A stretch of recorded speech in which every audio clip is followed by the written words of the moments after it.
Today, we're just going to start with practicing drawing some spheres. So a sphere is just a three-dimensional circle. It's got shape.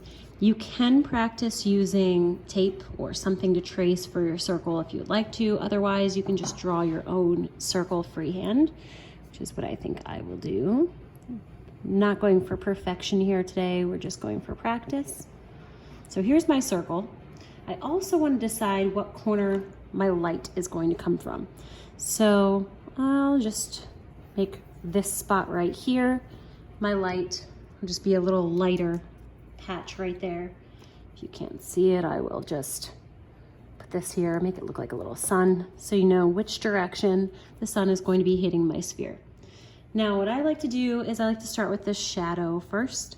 So if my light is hitting it on this side right here, then that means the opposite side of my sphere, my ball, would not be getting any light.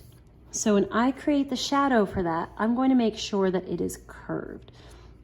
So I press really lightly, and I sort of go around on this side of my little sphere, my circle here.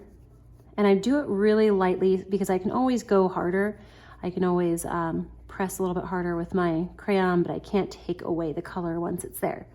So I'm shading, and if you notice, I didn't draw a straight line.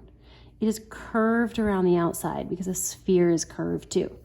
Then as it gets closer to this side, the opposite side from where the sun or the light hits it, it's going to get darker and darker. So then I can make it a little bit darker as it gets closer to the edges, and a little bit darker again. And if you notice, I left this little spot here. That's important. A lot of times there's a reflection on the table, so the darkness doesn't always touch the sides exactly. It oftentimes stops right before, so you can see a little bit of that reflection. But all the way up to that little reflection point, this little part that I left open, should be getting pretty dark. Okay, so already this is looking a lot more three-dimensional. Okay.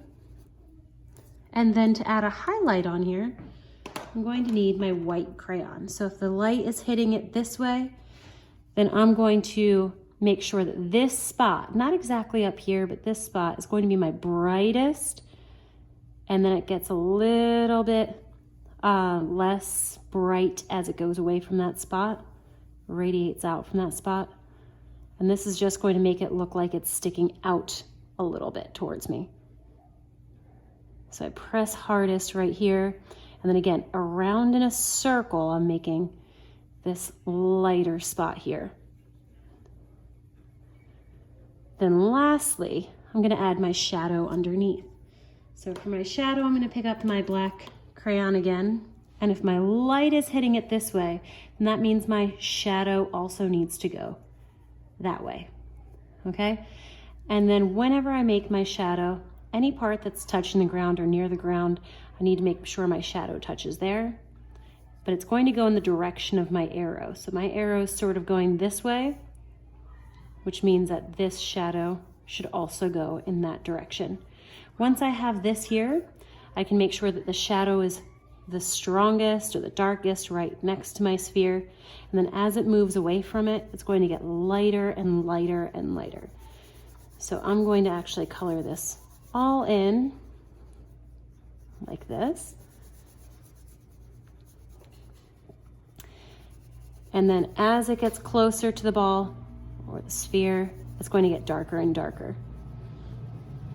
And you can practice doing a couple of these facing with different light sources. So maybe one time you might want your light source to come from up here or possibly the side, and play with it to see how it would affect the way that you color in or shade in your sphere.